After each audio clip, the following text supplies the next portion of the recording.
Artificial love, we just make it up. 'Cause reality will never be good enough. And even if it was, we just mess it up. 'Cause we already lost. Hello everyone, my name is Ashim Upadhyay, student of King George Medical University Lucknow 2022 batch.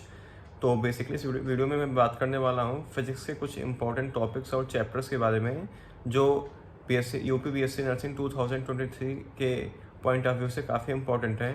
और मैं उन chapters और topics को बताऊंगा जो previous year जो exam मैंने दिया था उसमें कहाँ से क्वेश्चन ज़्यादा पुटअप किए गए हैं, या फिर जो प्रीवियस इसकी हिस्ट्री रही है सी नेट की कि ज़्यादा क्वेश्चंस कहाँ से आते हैं और किस तरह के क्वेश्चंस फिजिक्स से पूछे जाते हैं, किस टाइप के न्यूमेरिकल आता है, किस थियरी बेस्ड आता है। तो हर एक चीज़ को मैं इसमें कवर करूँगा, ठीक है।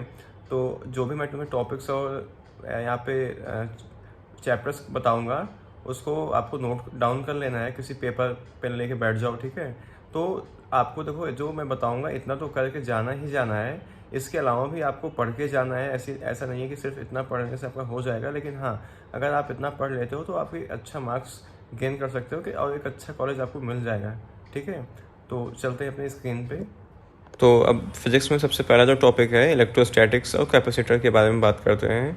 तो यहाँ से जो क्वेश्चंस पूछे जाते हैं ज़्यादातर, देखो भाई इतना टाइम तो है नहीं कि पूरा चैप्टर पढ़ पाओगे, तो जितना भी हो सके अगर सिलेबस एक बार कंप्लीट हो गया है तो तुम जो combination of resistance and capacitance है इससे क्वेश्चंस काफ़ी पूछे जाते हैं। मतलब इजी होता है, सीरीज कॉम्बिनेशन, पैरेलल कॉम्बिनेशन, ठीक है। जैसे 1/r1 स्क्वायर 2 होता है, 1/r स्क्वायर इक्वेलेंट होता है 1/r1 प्लस 1/r2, ठीक है। तो ऐसे r इक्वेलेंट स्क्वायर 2 होता है r1 plus r2 plus r3। तो जो ऐसे रेजिस्टेंस और कैपेसिटेंस के जो मतलब सीरीज और पैरेलल के जो क्वेश्चंस होते हैं इनके फार्मूलों को अच्छे से पढ़ लेना, क्योंकि इससे एक श्योर है कि हाँ इससे 1 से 2 क्वेश्चंस आने ही आने हैं इस टॉपिक से।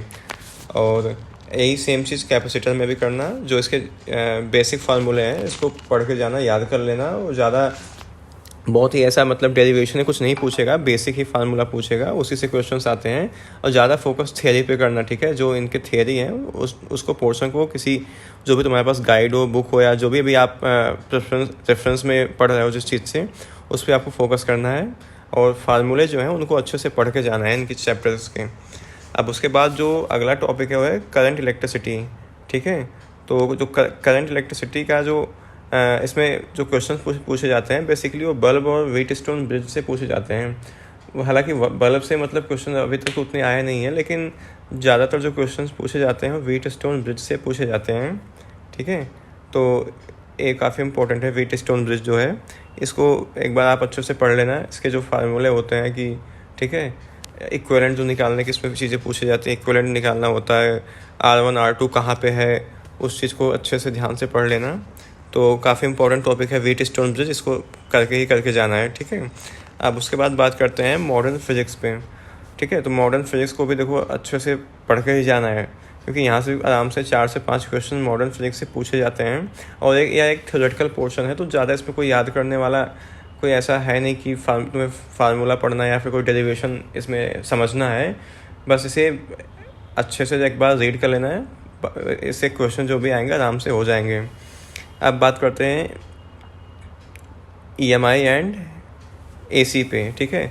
तो जो इलेक्ट्रोमैग्नेटिक इंडक्शन है या फिर AC है, तो इसमें देखो वैसे तो अगर हम 12 में देखेंगे, जो हमने अभी 12 किया था तो उसमें काफ़ी इसमें फार्मूले ऐसे थे जो डेरिवेशन थे काफ़ी मतलब टफ थे, उनको मतलब डिराइव करना होता था। तो इसमें ऐसा कुछ आएगा नहीं।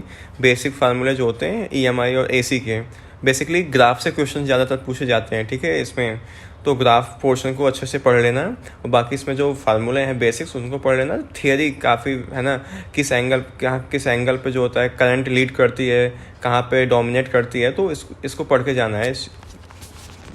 और उसके बाद बात करते हैं वेव ऑप्टिक्स। तो देखो वेव ऑप्टिक्स का जो वेव ऑप्टिक्स एक चैप्टर है, तो चैप्टर में जो इसका इंपॉर्टेंट टॉपिक है YDSC है। YDSC क्या है? Young double slit experiment. तो जो ये यंग का जो एक्सपेरिमेंट था इसके उन्होंने इस पर एक फार्मूला दिया था, ठीक है।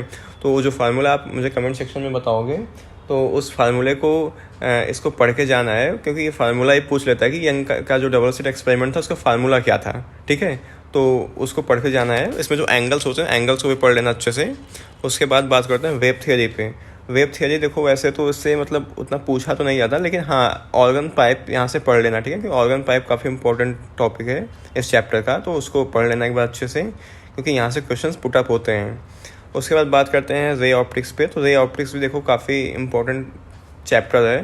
तो इसमें तुम्हें इंस्ट्रूमेंट्स जो हैं रे ऑप्टिक्स में, जैसे जो भी टेलीस्कोप हो गया, माइक्रोस्कोप हो गया, कॉन्वेक्स लेंस, कॉनकेव लेंस, तो जो लेंसेज हैं उनको अच्छे से पढ़ के जाना है रे ऑप्टिक्स से, ठीक है।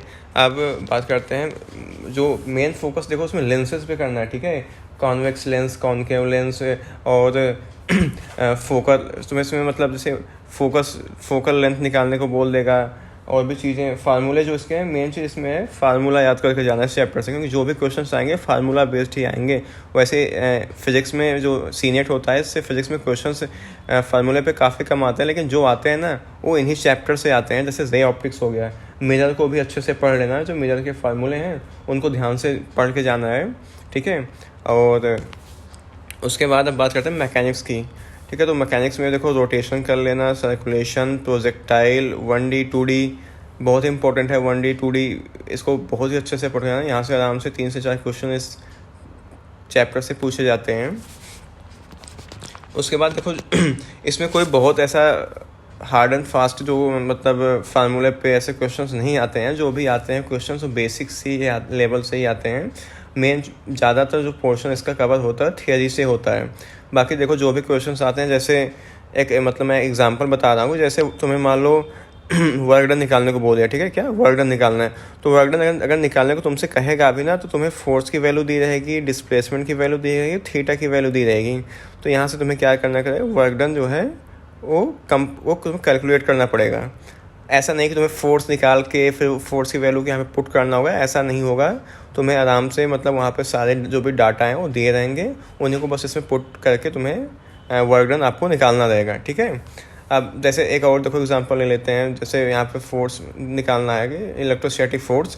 तो इलेक्ट्रोस्टैटिक फोर्स में से फार्मूला जो होता है 1/4 epsilon not Q1 Q2 upon R², ठीक है। तो उसमें देखो तुम्हें आराम से ये जो 1/4 एप्सिलॉन नॉट है इसकी वैल्यू दी रहेगी, Q1 Q2 की वैल्यू दी रहेगी, R² की वैल्यू दी रहेगी। तो यहाँ से बस सिंपल तुम्हें आपको करना क्या है कि उसमें फार्मूले में क्वेश्चंस को जो वैल्यूज़ हैं वैल्यूज़ को पुट करना है, वहाँ से बस जो उसका आंसर है निकाल देना है।